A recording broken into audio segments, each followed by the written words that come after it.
차를 급하게 몰고 가던 어떤 운전자가 우리 무인 측정기에 표지판을 봅니다. 그리고 속도를 줄였답니다.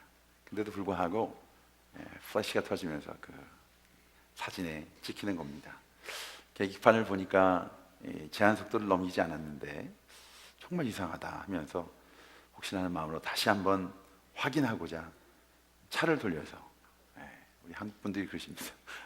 돌려서 다시 한번 더 내려놓고 지나갔답니다. 그랬더니 또 사진이 찍혔더랍니다. 아, 그렇구나. 고장난 거였구나.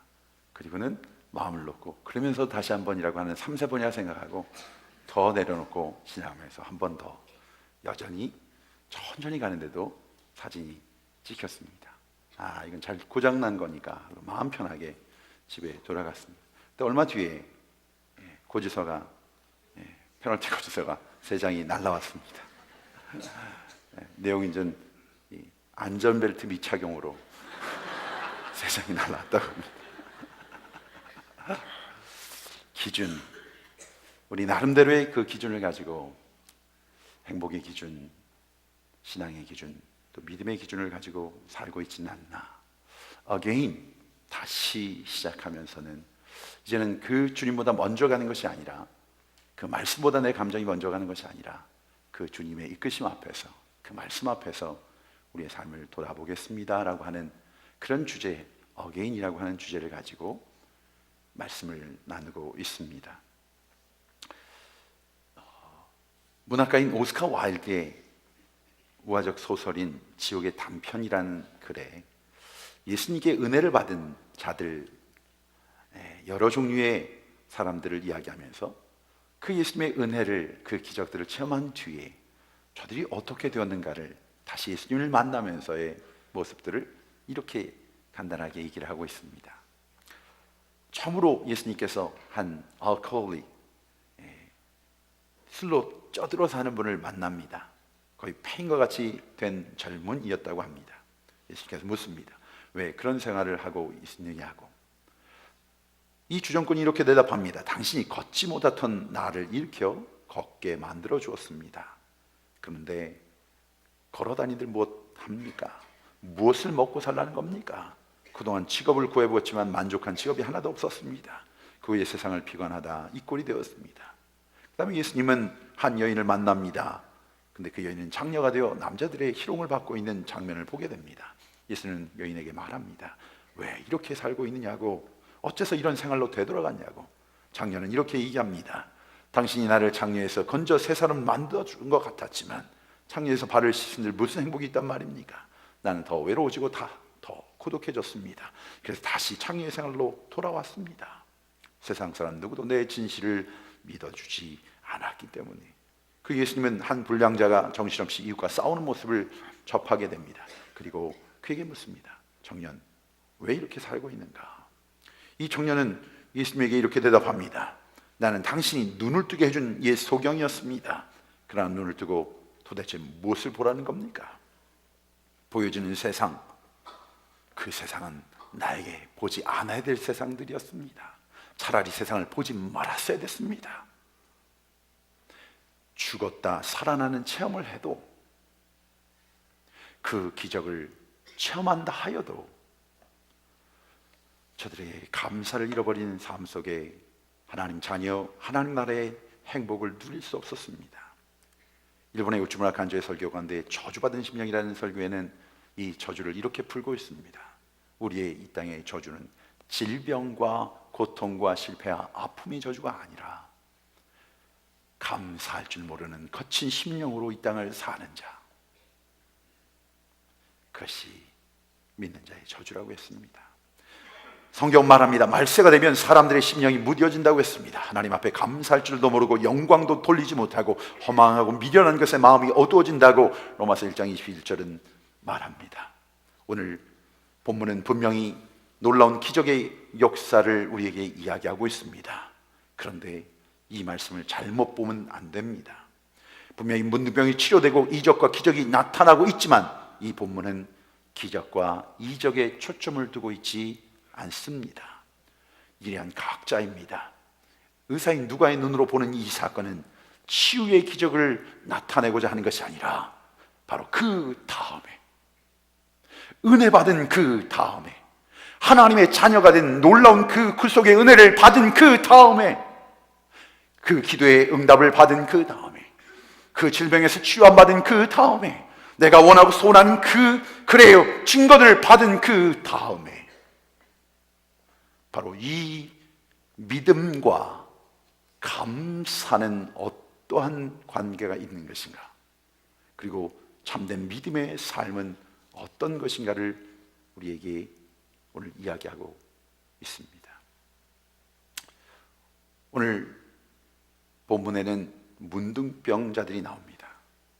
나병 환자라고도 불렀고 지금은 한센병이라고 공식적인 용어로 불리고 있는 문둥병에 대한 이야기입니다. 문둥병은 불치의 병입니다. 병에 걸려도 나을 소망이 있다면 그렇게 어려워하지는 않을 것입니다. 그러나 치료해도 나을 가망성이 없다고 하는 바로 그때 당시의 병이었습니다. 성경은 오늘 이 본문 말씀에 나와 있는 바로 이 문둥병 걸린 사람들을, 이 땅을 살고 있는 우리들의 비유합니다.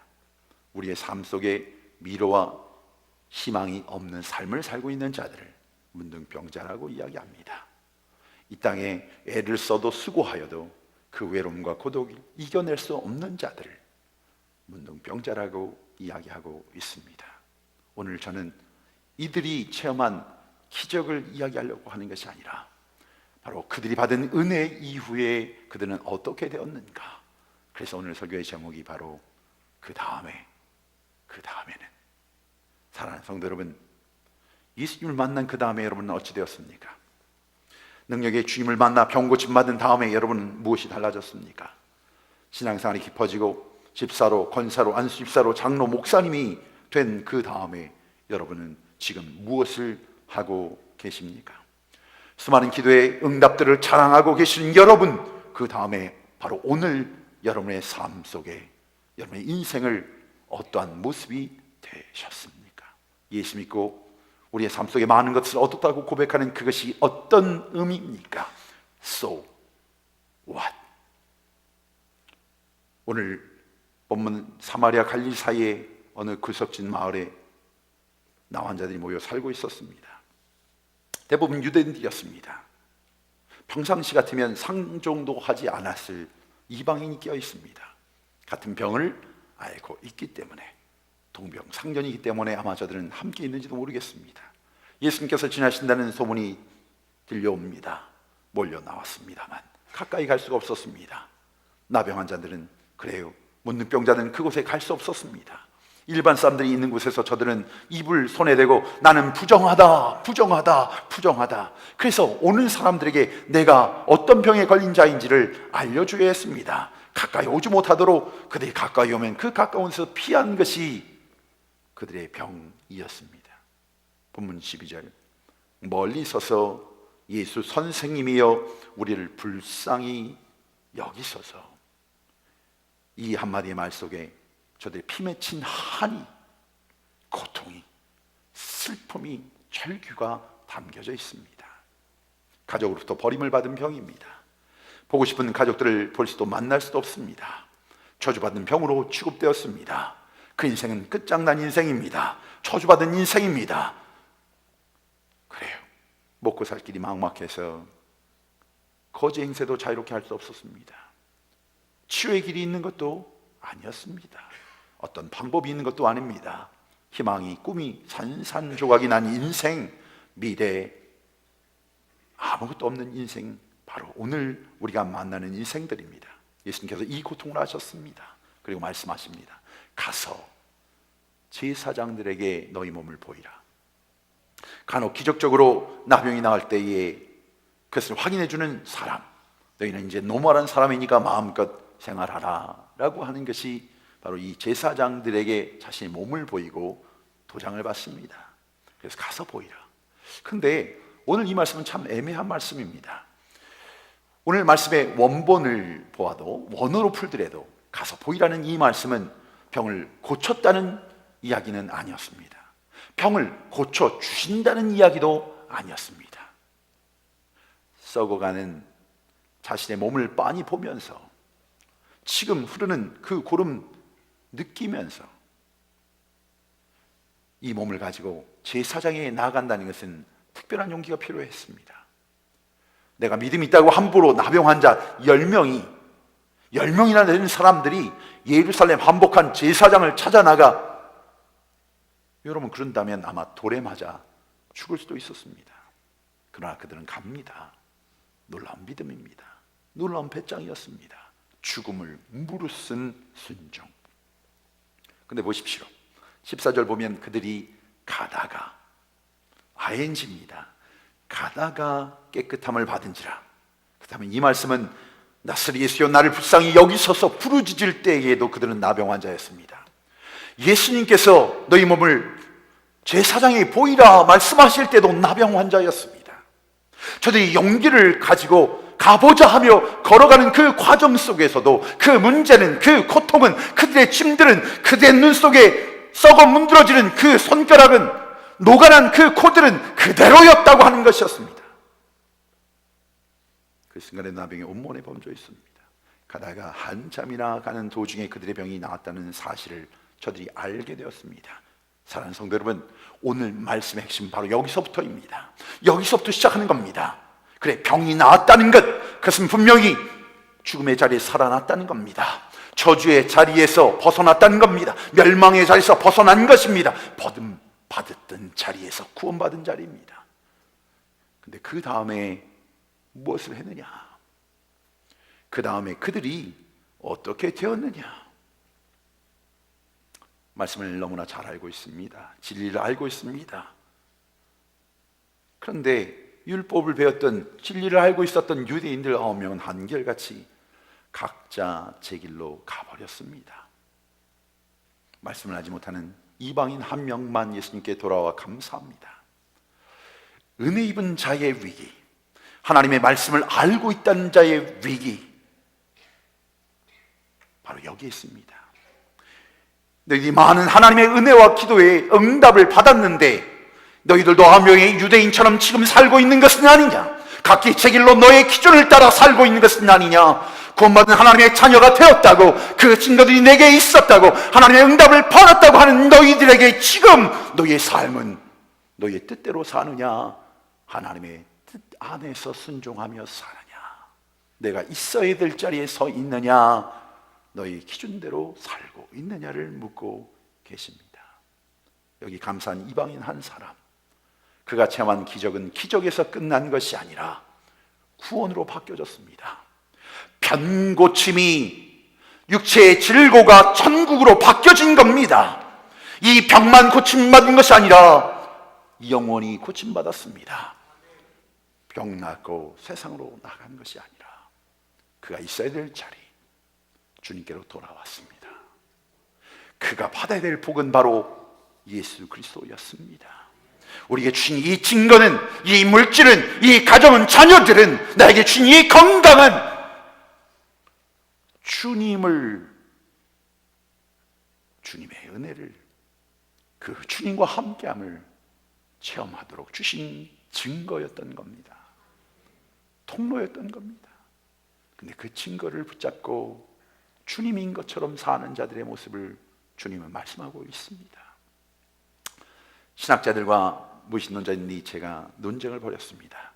죽음의 신학이라고 하는 하나님 죽음의 신학을 놓고 논쟁을 벌일 때 신학자들의 말문을 닫게 했던 그런 유명한 논쟁이 있습니다. 니체가 말합니다. 성경을 보니까 하나님이 살아계신 것이 맞더라. 아니, 그뿐만 아니라 이 창조물을 볼 때 하나님의 살아계심을 어떻게 부인할 수 있겠느냐? 그런데 예수를 믿는 너희들을 볼 때, 예수를 믿고 하나님의 자녀가 되었다고 하는 너희들을 보니 하나님의 죽은 것이 분명하다. 예수 믿는 사람들을 보니 하나님을 지팡이 정도로 생각하다라는 겁니다. 지팡이, 인생의 어려움을 겪고 병들고 상처 입고 쓰러지고 넘어져, 그때 예수님을 지팡이처럼 의지하다가 이 모든 문제가 해결되면, 그 다음엔 응답받은 그 다음에는, 내가 원하는 것을 가진 그 뒤에는 그 하나님이 필요하지 않으면 지팡이를 버리듯이 믿음을, 진리를, 예수를 버리더라는 것입니다. 큰 은혜를 받은 사람이나 큰 복을 받았다는 사람들조차도 믿지 않는 자들과 무엇이 다르냐라고 할 때 아무 이야기를 할 수 없었다고 합니다. 사랑하는 성도 여러분, 은혜 받은 여러분의 삶을 보니까 하나님의 존경을 받습니까? 하나님의 영광이 드러납니까? 예수를 믿는 여러분, 바로 아버지 어머니 된 여러분, 여러분들의 모습, 여러분의 삶을 보며 여러분의 자녀들이 여러분의 삶을 통해 하나님의 살아계심을 믿고 고백하는 증거가 되고 있습니까? 오늘 이 병만 고침받고 도망간 9명의 유대인들도, 그들도 예수 선생님이여 우리를 불쌍히 여기소서 부르시며 기도할 수 있었습니다. 예수의 소문을 듣고 낳고 싶은 열망이 있었습니다. 열정이 있었습니다. 예수의 능력을 인정했습니다. 그분에게 하면 어떤 병에 걸렸더니 난다고 하더라 예수를 인정하며 믿었습니다. 가서 제사장에게 너희 몸을 보이라 말씀하실 때도 눈에 보이지 않아도 그 말씀을 믿고 제사장을 찾아갈 용기도 배짱도 믿음도 있었습니다. 어쩌면 먼저 달려가는 그들의 모습이 우리에게는 부러움의 대상이 될지도 모르겠습니다. 그런데 오늘 성경은 그것을 믿음이라고 얘기하고 있지 않습니다. 그것이 다라고 얘기하고 있지 않습니다. 병 나은 이후에 바로 한 사람 이방인처럼 주님께로 돌아오지 않은 자, 여러분, 돌아오기 전에 이 사마리아인 9명, 사마리아인 한 명이 9명인 이 유대인들에게 함께 동고동락하며 함께 살았던 그들에게 그 나음을 체험하며 서로 간증하며 그들에게 이야기하지 않았을까? 우리가 나음을 받았는데 우리 주님에게로 돌아가자, 예수님께로 돌아가자, 우리가 감사하다고 고백하자, 그분에게로 돌아가자 하지 않았을까? 동일한 본문을 기록하고 있는 그 어떤 사건 속에서도 그들의 행적은 더 이상 나오지 않습니다. 그들이 그 은혜 뒤에 어떻게 살았느냐고 이야기하고 있지 않습니다. 사랑하는 성도 여러분, 여기에 중요한 진리가 숨겨져 있습니다. 우리가 믿음이라고 생각했던 것들 가운데 믿음이 아닌 가짜가 얼마든지 있을 수 있다는 겁니다. 스스로 속지 마십시다. 예수는 능력이 많다고 하더라, 예수 만나면 어떤 병이 걸렸든지 기적이 일어난다고 하더라, 불가능이 없다고 하더라, 예수님에 관한 많은 지식이 믿음이 될 수는 없습니다. 없습니다. 달려나 부르짖습니다. 기도합니다. 통곡하고 애원했습니다. 그런데 여러분, 그 통곡 속에 자기 한으로 통곡할 수 있다는 것 아십니까? 눈물 흘리는데 내 가슴이 그래요 너무나 힘들고 어려서 자신의 상처로, 자신의 앞으로 눈물을 흘릴 수 있다는 것은 아십니까? 그것이 그 자체가 믿음 아닐 수 있다는 겁니다. 어떤 선교사님이 이 땅에 와서 선교를 하는데 이 한국에 처음으로 발을 내디면서 우리 민족에게 이 언어가 불편한데 떠듬 제가 아마 영어 하는 것처럼 했을 거라고 생각이 드는데, 근데 할머니께서 그 말씀을 듣고 눈물을 흘리시는 모습을 보고 너무나 감동을 받고, 나 같은 이 서툰 한국말에도 은혜를 받고 눈물을 흘리시는 모습을 보면서 할머니 제 설교를 받고 또 은혜를 받으셨다고, 어떤 말씀에 은혜를 받으냐고 물으니까 할머니가 하시는 말씀이, 선교사님 말씀 전하신데 그 눈을 바라보니까 선교사님의 눈이 새파랗게 바로 그 눈을 바라보니 며칠 전에 우리 죽은 고양이 눈가라고 너무나 똑같았어. 죽은 고양이 생각이 나서 내가 눈물을 흘렸노라고. 육체의 눈물 귀하고 귀한 것입니다. 그러나 그 눈물이 한이 서러움에 울고 끝날 수도 있다는 사실을 이야기하는 겁니다. 어려움이 있습니다. 기적적인 능력을 간구합니다. 문제가 있을 때마다 하나님을 찾습니다. 그러나 그것만 가지고는 하나님 자녀의 이 땅을 누리며 정복하며 다스리는 주님과 동행하는 삶의 믿음은 아니라고 합니다. 어려움이 있을 때 하나님을 찾아오는 것 얼마든지 귀하니라 그것으로 끝날 수 있습니다. 어려움이 있을 때 어떤 결단 기도를 합니다. 구별된 기도를 합니다. 금식 기도를 합니다. 그러나 끝난 다음에 그 결과에 의해서 여러분의 삶 속에 그 은혜와 축복을 받은 그 다음에 병이 나았는데, 닫혔던 사업의 문이 열렸는데, 물질의 축복을 받았는데 그것이 무엇입니까?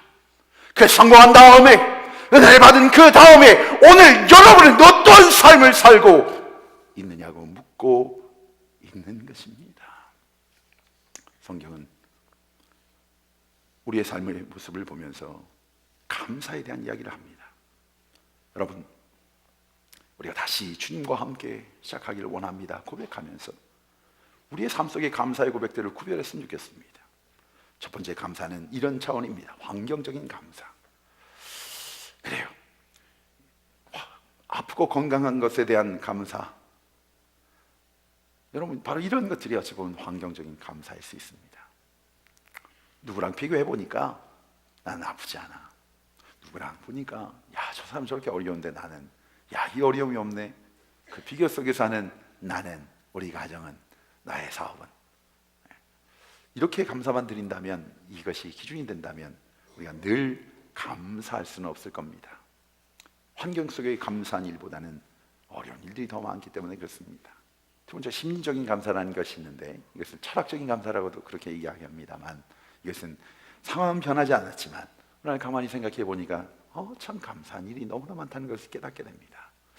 이렇게 물 한 잔 쉽게 마실 수 있다는 게 참 감사한 깨달음 속에서 오는 감사입니다. 사랑하는 친구와 가족이 있다는 것, 함께 이렇게 예배할 수 있다는 것, 이것을 심리적인 감사라고 얘기합니다. 더 나아가 신앙적인 감사가 있습니다. 믿음의 감사가 있습니다. 이것이 심리적인 감사와 믿음의 감사의 차이는 한 가지뿐입니다. 예수로 인한 감사입니다. 이 앞에 두 가지의 감사는 상관없는 고난 가운데 있을 수도 있고 견디지 못할 힘든 일 가운데 있을 수도 있습니다. 그러나 끝까지 인도하시는 목자 예수 그리스도의 사랑에 감사하고, 그 인생의 골짜기를 넘어야 될 강들이 너무나 많지만, 산들이 너무나 많지만, 내가 사막에나 궁궐에나 내 주 예수 모시는 것, 바로 그 삶의 감사의 기준이 예수 그리스도로 인한 감사, 그것을 바로 믿음의 감사라고 하는 것입니다. 하나를 돌아보면서, 일단 우리 지난날의 시간들을 돌아보면서 여러분, 참 많은 것들을 경험하게 됩니다. 소중한 것을 잃어버리고 아파하는 분이 있을 것입니다. 오늘 일부 예배는 아버지가 치매로 오랫동안 한국에서 요양소에 모셔놓고 신분을 위해서 한 번도 찾아뵙지 못하고 늘 언제나 버는 돈을 굉장히 비싸더라고요. 그 돈들을 보내면서 자신의 청춘을 보낸 그런 형제가 있습니다. 내 아버님이 돌아가신 거예요. 이렇게 돌아가셨습니다. 나가지 못해요. 너무 안타깝더라고요. 형제가 그냥 공동체의 이야기보다는 목사님 따로 예배 드렸으면 좋겠습니다. 기도했으면 좋겠습니다. 소중한 사람을 잃어버린 속에서 아파하는 분들이 하나님, 우리가 함께하는 예배의 공동체 안에 있습니다. 그럼에도 불구하고 하나님의 자녀들, 불평할 수 있고 원망할 수 있고 미워할 수 있는 그런 삶의 정황들, 그런데 오늘 주님의 말씀을 들으면서 그럼에도 불구하고 내가 감사해야 될 사람임을 고백하면서 내 삶 속에 함께하신 예수 그리스도로 말미암아 나의 삶 자체가 주님의 은혜임을 고백하는 감사. 사랑하는 성도 여러분, 우리가 감사할 때 이것이 아무리 여러분 감옥이라 할지라도 그것이 하나님의 나라가 되는 것이고, 그 감사가 사라지면 여러분이 아무리 궁궐이라 할지라도, 여러분이 모든 것을 가졌다 할지라도 그것이 감옥이 되고 지옥이 되고 많은 것이 하나님 주신 자녀의 축복입니다. 그래서 상황과 형편과 관계없는 하나님의 나라의 축복이 우리에게 있는 겁니다. 지출할 때 풍선장수의 이야기라고 합니다. 어느 분이 풍선을 파시는데 아이들이 찾아 나옵니다. 그런데 빨간 풍선도 팔리고 노란 풍선도 팔리는데 이 검정색 풍선만은 팔리지 않았습니다. 어느 흑인 꼬마가 찾아와서 저 검은 풍선도 하늘도 날아갈 수 있냐고 그렇게 묻고 있는 겁니다. 이 의미를 여러분 아시겠습니까? 갑자기 이 풍선 장수가 이 검은 풍선에 수소를 넣습니다. 그는 다 분 뒤에 풀어서 공중에 날려보냅니다. 검은 풍선이 하늘로 날아갈 때 아이는 환호성을 지르며 박수를 칩니다. 풍선 장수 아저씨가 이 어린 꼬마의 어깨에 손을 얹고 이야기합니다. 얘야, 이 풍선이 하늘로 날아갈 수 있는 것은 풍선 속에 무엇이 들어가느냐에 달린 것이지 색깔에 따라 날아갈 수 있고 없는 것이 아니란다.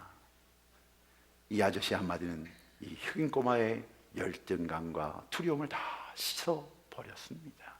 여러분, 오늘 우리의 삶 속의 환경으로 인하여, 형편으로 인하여 여러분 감사를 잃어버린 주의 백성들이 있지는 않습니까? 사랑하는 여러분, 감사하지 못할 환경을 많이 찾을 수 있습니다. 감사할 수 없다고 생각하는 생각의 기준들이 우리를 꽉 잡고 있는 것이 사실입니다. 그런데 여러분 아십니까? 기억하십시오. 우리가 전에는 죄인이었습니다. 하나님의 자녀, 그 하나님의 사랑, 그 하나님의 구속, 그 하나님의 용서, 하나님께 나와 예배할 수 있는 그 축복, 은혜 아니오시다. 오늘 주님께서는 우리에게 이렇게 묻고 있습니다. 아홉은 어디에 있느냐? 아홉은 어디에 있느냐? 은혜를 처음 했는데, 그 은혜의 축복을 받은 가정이 있는데 어찌 너만 나와 있느냐? 예수의 피로 구원받은 것이 아니냐? 병 나은 것만 감사하더냐? 물질이 내 손에 있는 것만 감사하더냐? 너의 자녀들이 성적이 좋은 것만 감사하더냐? 내가 원하는 것을 가진 것만 감사하더냐? 예수의 피로 구원받은 것, 죽음의 자리에 생명이 연장된 것, 하나님이 주신 이 모든 것이 감사할 수는 없더냐? 이것은 감사하고 저것은 불평하는 너는 누구냐? 아홉은 어디에 있느냐? 여러분, 은혜 받은 기회에 무엇을 하셨습니까? 우리 신앙인들에게 너무나 중요한 이 고백, 이 질문, 이 도전 앞에 오늘의 삶을 비춰보셔야 됩니다. 감사는 받은 축복의 매듭입니다. 감사는 구원의 완성입니다. 감사는 구원받은 자의, 하나님의 자녀의, 하나님의 주인됨의, 하나님의 왕되심의 증거입니다. 고백입니다. 그때 주님께서 말씀하십니다. 이 감사의 고백이 있을 때 일어나 가라. 내 믿음이 너를 구원하였느니라. 육신의 병에서 끝난 것이 아니라 영혼까지 구원받는, 그래 육신의 복을 내서 끝난 것이 아니라 영원한 하나님 나라의 복을 얻는, 이것이 믿음이라고 하는 것입니다. 사랑하는 성도 여러분, 이 세상과 바꿀 수 없는 것, 그것을 얻어야 일시적인 것, 썩어질 것, 사라질 것, 순간적인 것, 그것을 얼마든지 내려놓을 수 있는 겁니다. 영원한 이 가치, 이 복을 얻어야 이것이 은혜의 완성인 것입니다. 그 복, 주님께서 돌아온 자에게 주신 복은 다른 것이 아니라, 그에게 주시고자 했던 그 복은 다른 것이 아니라 예수님을 얻는 복, 구원받은 자의 그 축복은 바로 예수를 얻은 것입니다. 이 모든 것을 다 잊는다 해도 예수 얻은 자, 모든 것을 가진 자임을 믿으시기 바랍니다. 왜? 이 영원한 복은 오직 예수 안에 있습니다. 그 하나님의 나라는 예수와 함께한 나라입니다.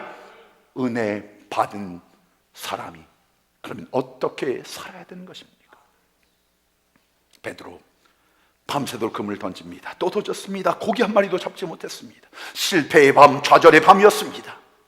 그런데 그 실패의 밤을 통해 예수를 만난 겁니다. 좌절의 밤을 통해 예수를 만난다면 그것이 복입니다. 이 고통, 이 질병, 이 넘어짐, 이 살인, 이 절망 속에 주님이 찾아와 우리의 문을 낙하하십니다. 내 마음의 문을 열면 내가 그 안에 들어가. 은혜를 체험한 베드로, 고기를 잡고 예수님 만나 그물이 찢어질 만큼 그 다음엔 그가 어떻게 살았습니까? 그 잡은 고기에 목숨을 걸지 않았습니다. 잡은 고기를 다 버려두고 예수님을 쫓아갑니다. 십자가의 목전을 두고 예수님을 모른다 또 부인합니다.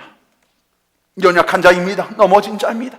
무서운 배신 죄를 쳤습니다. 그러나 다시 회개합니다. 예수님을 만납니다. 예수님께로 돌아갑니다. 은혜 받은 자의 삶의 복은 바로 예수 그리스도, 그분께로 돌아가는 것입니다. 그분과 함께 있는 겁니다. 그분의 통치하심을 받는 것입니다.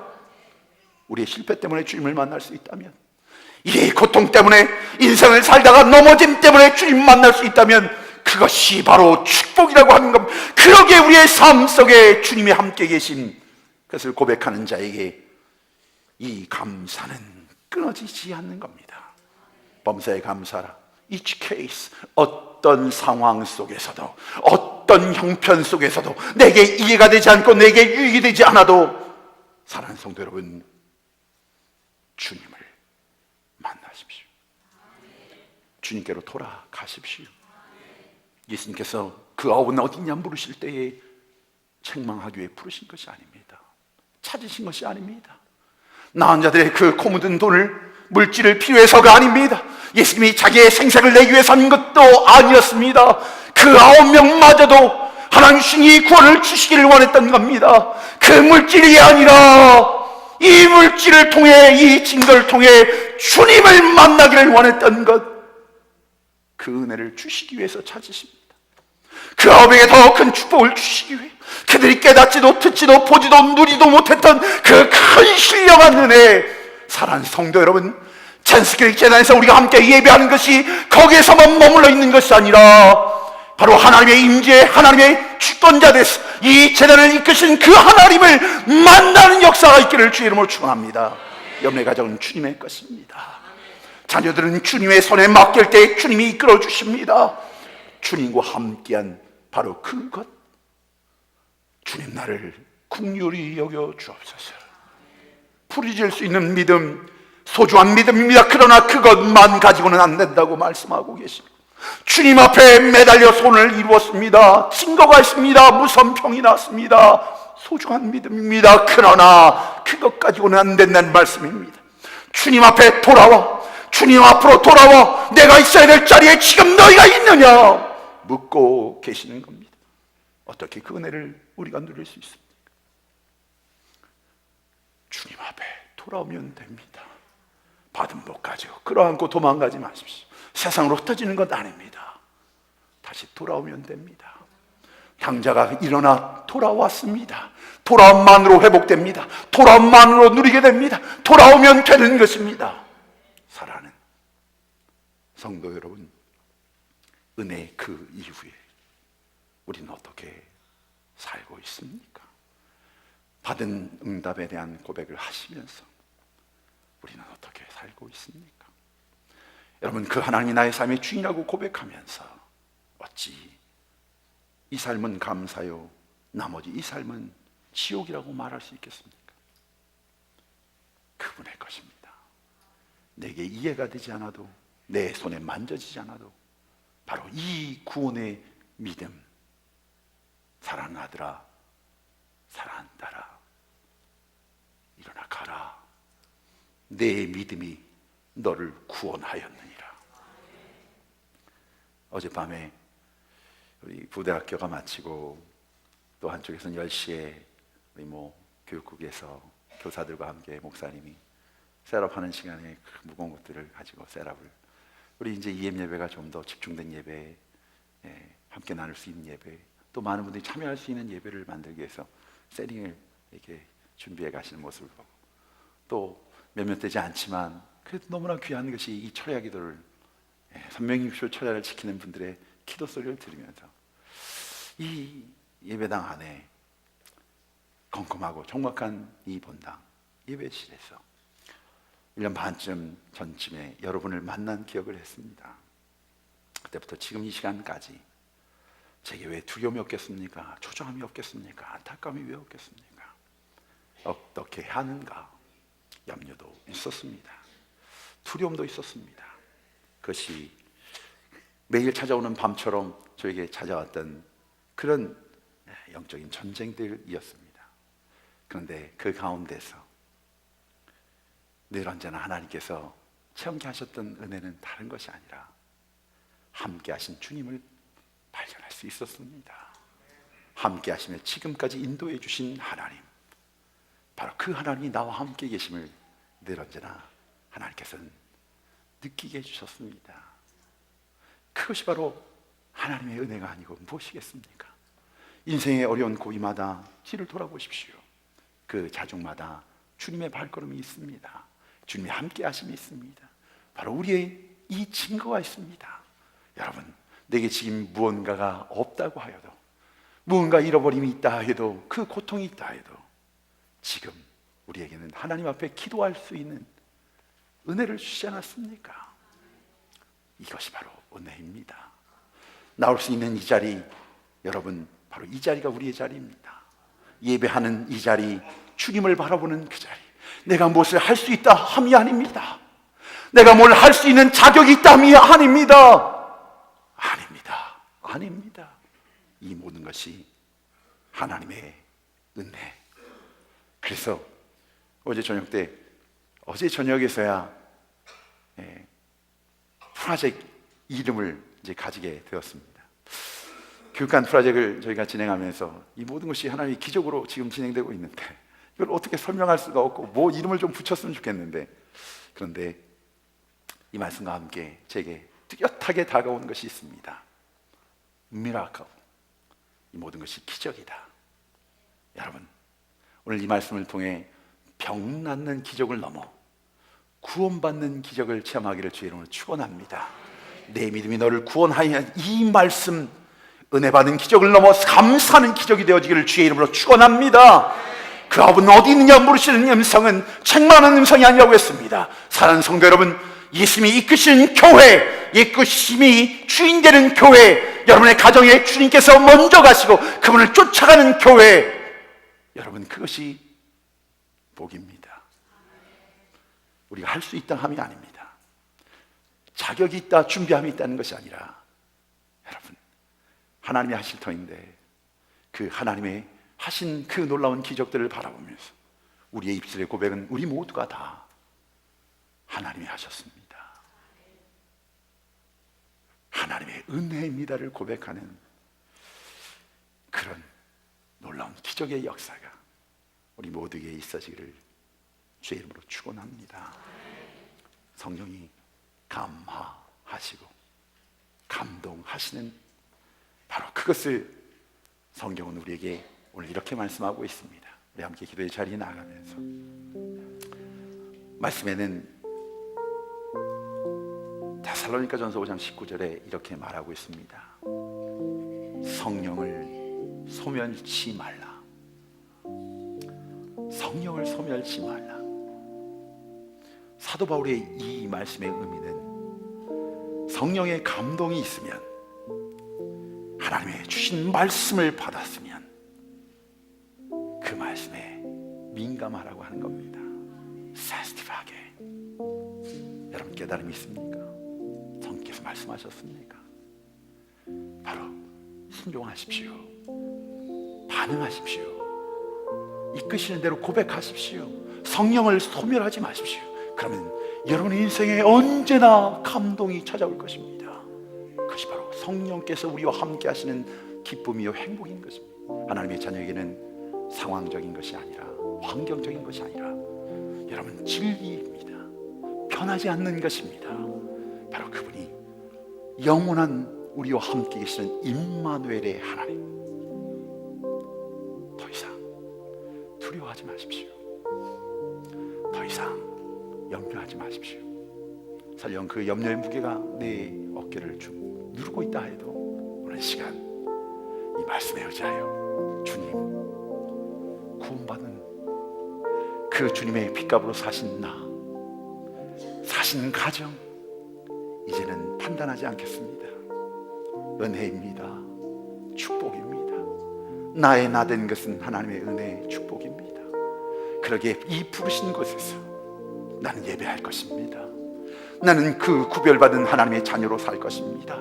주님, 도와주시옵소서. 우리 함께 기도하시지 않겠습니까? 기도하십시다.